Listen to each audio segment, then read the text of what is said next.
Welcome to another edition of the brand called You. Today I have a very unusual person on our show, Hasnain Waris. Welcome to the show. Thank you, Ashutosh. Thank you for giving me this opportunity. Thank you. Hasnain, after several years as an art and creative director, decided to move to Sufism. And he's a spiritual coach, he's a Sufi coach, and he's a certified life coach. That's quite an amazing transition. So, Hasnain, tell me a little bit about your early journey and then what encouraged you to go to Sufism. Okay. See, most of us start up advertising either as art person or copy in creative. So I started as a visualizer in art department. There were initial small setups where I worked based out of Noida and somewhere in Delhi. But I got my big break in Publicis in 2005-7, and that's when I could justify my education and my branding skills apart from showcasing my designing skills as a designer. Then I moved up to the ladder. I joined Everest, and I saw my high point, I would say, in Mudra, Mumbai, and that's where I kind of got sense of fulfillment, and I didn't know what next in advertising. So I think that's when I took a U-turn, and I didn't know what is my next step, because most of us in middle class in this part of the world are groomed that if you are being spiritual or you are being kind of escapist. So this was, I think, maybe my own upbringing, my own conditioning, my own belief systems that were blocking me from taking this plunge, which was like kind of following my heart and doing what I am cut for. So when you mentioned, when I was reading about you, you mentioned that you discovered yourself. Yeah. What does that mean? Okay, in layman's terms, I would say discovering yourself is finding your unique gift. Okay. It is like when you feel in flow, when you feel in your zone, it is like flying for a bird and swimming for a fish. Okay. The day you discover that, okay, this is your thing, I think that's what I call discovering yourself. Okay, wonderful. Like I keep wondering whether I've discovered myself. I don't know. But Hussain, let's talk about Sufism. Please. Help me understand who is a Sufi. Because most of us have only heard Sufi music, but I don't think people understand who is a Sufi. Okay. Let me give you the definition which is closest to what I'm doing. Okay. Sufi is a person whose intent and thoughts, words and actions are perfectly aligned. Okay. In Sufism, at the peak of your experience, all you become is a complete man. Okay. Remember that Raymond baseline? It was given by Muhammad Khan, Enterprise Nexus gentleman. The complete man baseline of Raymond is actually Insane Kamil, of what Sufis say that the highest experience that man can have. And is it only for males or females also? It applies to both. Okay. It's irrespective of gender. So there could be a complete woman as well. Oh yes, any day, anytime. Just wanted to clarify. Yeah, please. Okay. And when you talk of complete alignment, does that need some kind of certification or is it self-realization? That's a good question. It is a very informal way. That's why we are at times termed as mystics. Okay. This is something very mysterious. Most of us think that that you read about spirituality and you become spiritual. That's most of us start that way. But that's the beginning of a journey. Okay. Actually, it ends in experience. So knowledge, as Sufis put it, wisdom is understanding what earlier at its best you only knew. Okay. So again, I don't want to labor this point, but how do I determine that I have become a Sufi? The day you think that you are perfectly aligned Okay. on all those 3 points, Okay. your home. You may not be wearing a robe that most of us sing that, okay, those who dance and howl and meditate in a certain manner, do some breathing exercises, are Sufis. No, it can be anybody. It can be your driver. Okay. It can be your lawyer. It can be anybody. Understand. Yeah. Very good. So my next question is, why is God called truth? So I see, in a way, Sufis can be put in the bracket of pantheism. Okay. We see every religion as one. Correct. Okay, not just verbally, but it's like somebody who has experienced grape, and he can be comfortable in China, where people call grape something else. In India, maybe it's angur. Anywhere. Correct. So we don't bother about that what that thing is called once you have experienced it. So what I noticed in every religion, this truth thing is very common. Bible says the truth will set you free. Okay. In Islam, one of the names of God is Haq. Haq means truth. Truth, if you explain it further, is actually reality. So what Kabir says, that Maya. So most of us see world not as the real thing. We see it through our filters of beliefs, conditionings. Correct. And therefore we don't see the real reality. So seeing the real reality, or being in the state where you see things as they are, that is what seeing truth is. I see. And that's when you are out of your baggage, what you carry as, as a conditioning, Correct. as beliefs, prejudices and other things. Very true. But most of us Yeah. have our biases.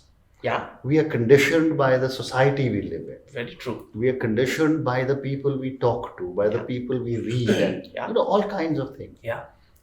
How can a common man or a common person be able to extricate themselves and say, I will only look at the truth? Okay. That seems to be a very, very evolved human being. Definitely. Definitely. Let me give you an example here. Saints have been talking about this. So breaking this conditioning, they have equated, or going to your primordial state. Now we'll have to introduce one more word. Sure. Love. Love state is your primordial state. We lose it the moment we are thrown into the world of duality, the moment we are born and we become conscious that we are bodies, we have to breathe from nose, and fend for yourself. We feel hungry now and all that happens.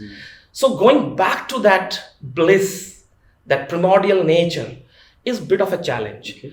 So those who can challenge that conditioning, they have to, and the saints have equated that experience as almost like killing yourself. Okay. Like Kabir says, what's that word? I'm missing that. Or Raskhan, you can say. Raskhani yahu ghar prem ka, khala ka ghar nahi. Khala ka ghar is muhavra. Yeah. It's an easy task. So, Raskhani yahu ghar prem ka, khala ka ghar nahi. Sees utare haathi dhare, tay baithe ghar mai. So you have to clear all your conditionings, all your ego centricity. For all our listeners and viewers, please explain the doha you just spoke. Okay. So Raskhan is trying to say that it's not child's play, like being in the zone of love. You have to like almost rip yourself Okay. of all that you have kept so dear. Okay, in scientific terms, I would say that from I consciousness to being pure consciousness is the challenge. Okay. So this I word, this what we call ego, or this egocentricity, Ahankar. ahankar of any sort, of people. I've met people who think that their thoughts are dearer to them than their sons. Correct. So we have to be very careful. Attachment can be to even thoughts and ideas also, Understand. and it becomes very difficult to change yourself Very later. interesting. So tell me, Hasnain, which love did Rumi and Kabir speak about?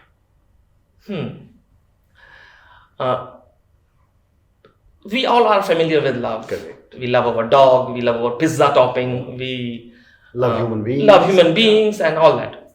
But if you watch closely, the love these saints are talking about is little different, yet little similar.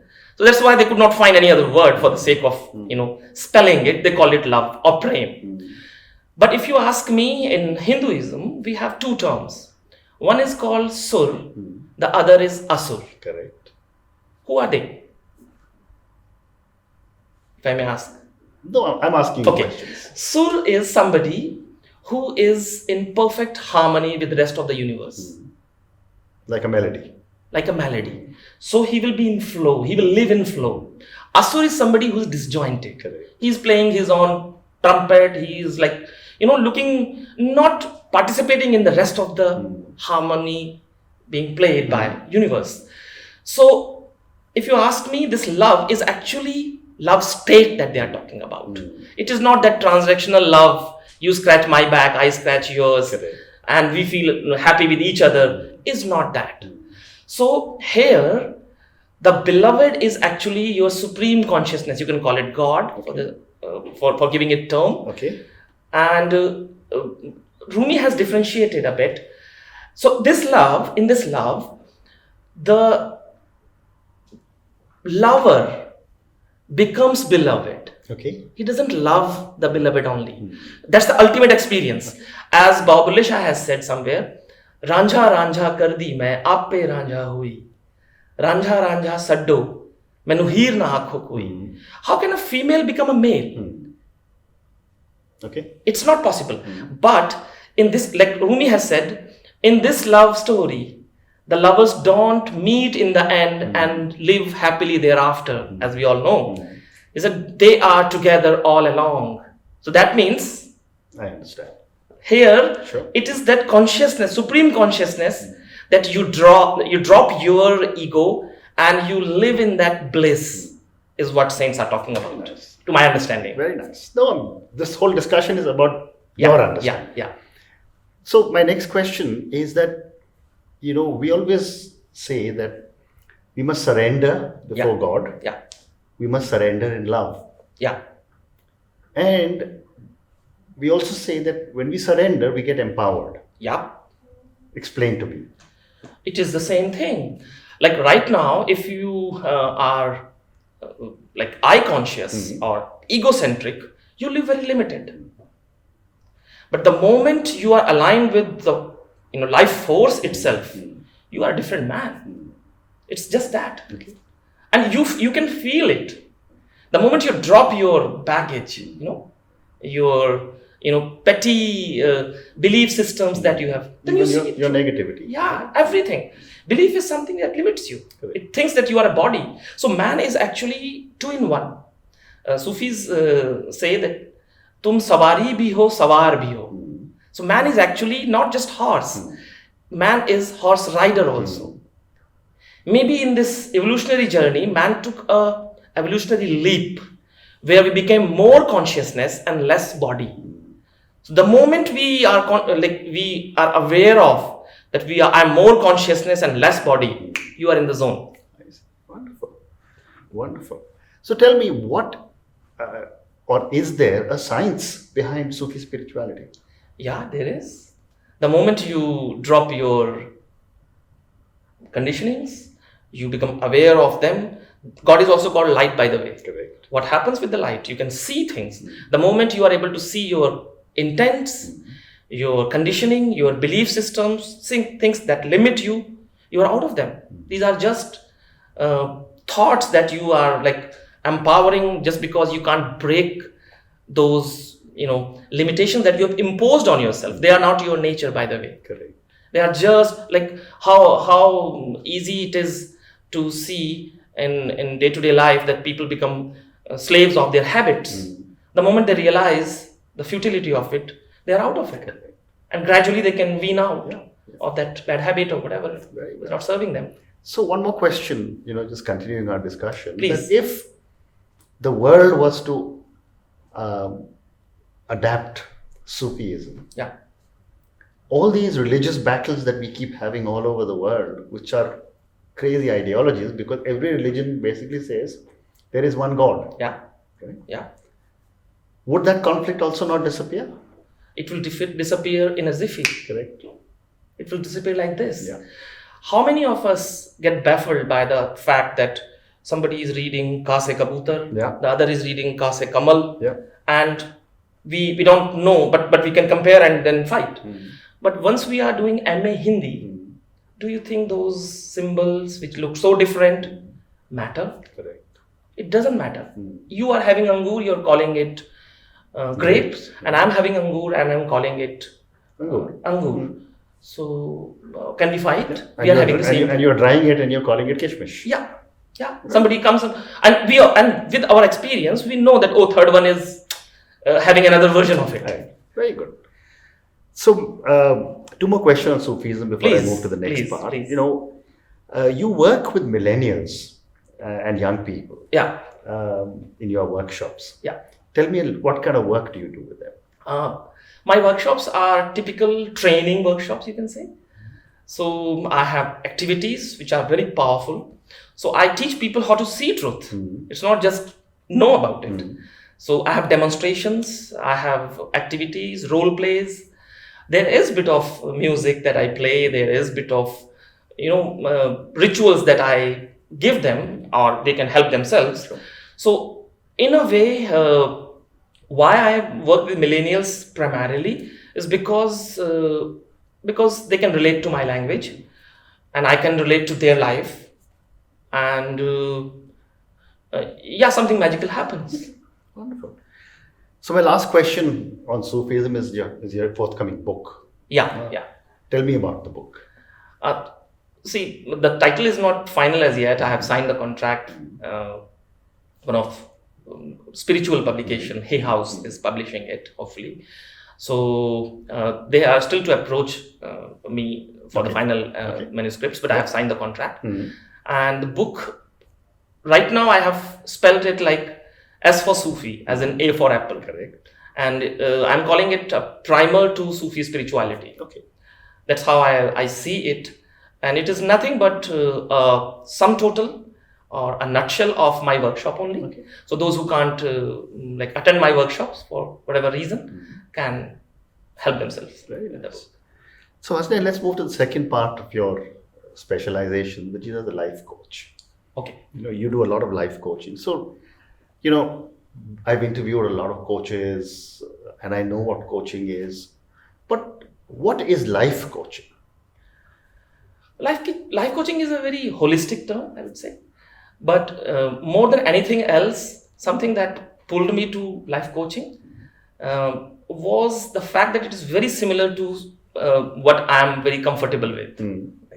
Like helping people, or rather teaching people how to teach themselves. Okay. So if I can give you an analogy, if you allow me, it will be like life coaching is going to a gym where coach instructs what is in your best, what is best for you.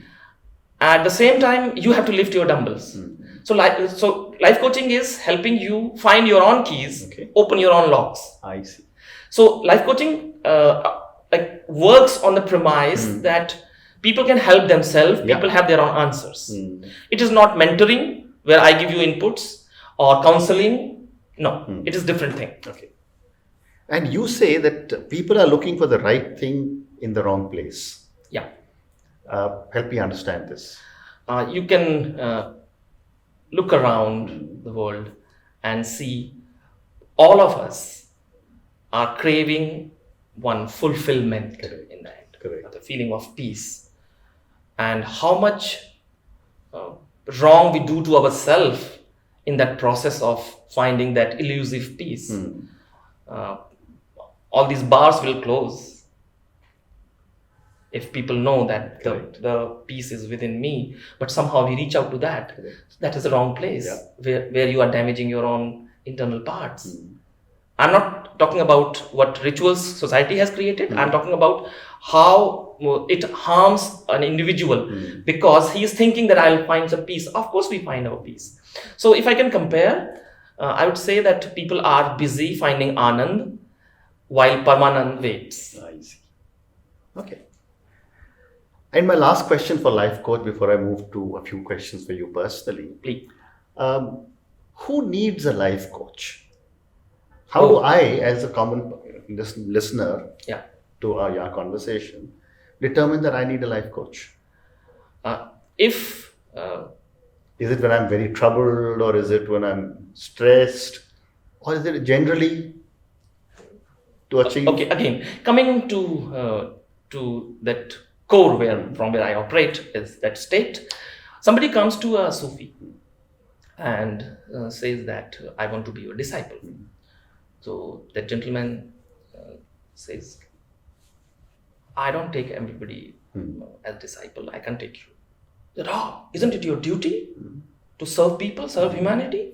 You are such a like known saint of the time. Where should I go then? So he said, no, I look for certain degree of restlessness in the person who I would call my disciple. So, can't you see that restlessness in me? He said, yeah, but you have too much of it. I see.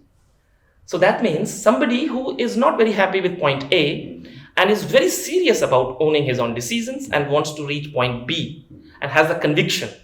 So it's like maybe that person you said that who is very desperate about it. Maybe he needs a hospital, not gym. I see.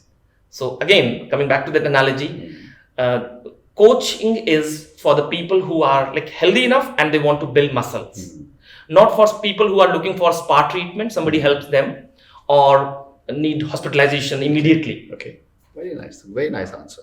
So let me ask you, I've got time for just 2 or 3 more questions. Please, you're welcome. In your life, and you've had a very successful life, and obviously you have achieved a lot mentally, spiritually, and you're in a state which is very different from the common person. Tell me, have you had any people who had an influence on your life? And if yes, what have you learned from them? Again, it's a very mysterious thing, I would say. If you ask me the difference between a mandir and masjid, I think I was able to cross this barrier, break this conditioning at the age of 7. So, and I was at ease at both places. So you can say that there was influence of my guru. He's the one who gave me this name. I'm named after a saint. If you happen to see 26th January parade, his shrine was there on Uttar Pradesh tabloid. I see. Okay. So he has named me after Haji Waris Ali Shah.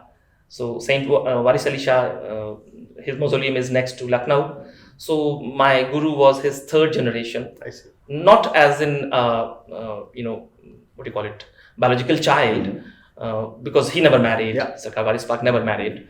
So, but he was his 3rd generation saint, and so I think it was his influence which was there all that while. Okay. So one of my friend asked, so you are following your heart now? So I said, maybe I have stopped resisting it. Very nice. So maybe I was resisting myself, which my friends in Publicis and other places could see it. I could not see it. Okay. Maybe I didn't have that conviction of breaking that middle class, month to month living lifestyle. Right, I understand. So my last question to you, Please. and this question is on failure. Okay. My question to you is that most of us fail. We learn. And yet, we don't teach our children that it's okay to fail. Yeah. We keep telling them first time, right? And that then manifests itself in behavior patterns. Yes. My car must be right in front, whatever happens, etc., etc. Yeah. My question to you, Hasnain, is that as a Sufi, what have been your learnings from some of your mistakes or your failures? See, I am sum total of all that I have done so far. If I call it success or failure, I am giving label to certain result. If it was above my expectation, I'll call it success. If it was below, I'll call it failure. I think we are a mixed bag, and we should accept that. And having said that, we should not forget that we should move to find our perfect self, find the perfection within as we move up. So, and it is when you operate from that love state, then you will be less demanding, less unreasonable. That's the only way. That, like Rumi says, wherever you are, whatever you do, always be in love. So he's talking about that love state. Then no questions asked. You can never be wrong. You'll be doing your loving best in the given situation. Correct. And at that stage, I guess, whether it's failure or success, it doesn't matter. It's immaterial. It's immaterial. Wonderful. Because there are things that are beyond your control. If it's sunny outside, I cannot do anything. But I can find one umbrella and help myself. If there is no umbrella and I'm feeling that the sun is too scorchy, I may cover my hand like this. But I'm helping myself all the same. Correct. So Stan, thank you very much. It's been an absolute pleasure speaking to you. And for me, this is a great learning on Sufism. If you say so. Wish you all the best. I'm obliged that you gave me a chance to share my story. Thank you so much, Ashutosh. Thank you for listening to the Brand Called You podcast. Be sure to visit tbcy.in to join the conversation, access show notes, and discover fantastic bonus content. You can follow us on YouTube, Twitter, Facebook, and Instagram. Simply search for the Brand Called You. Thank you and see you next week.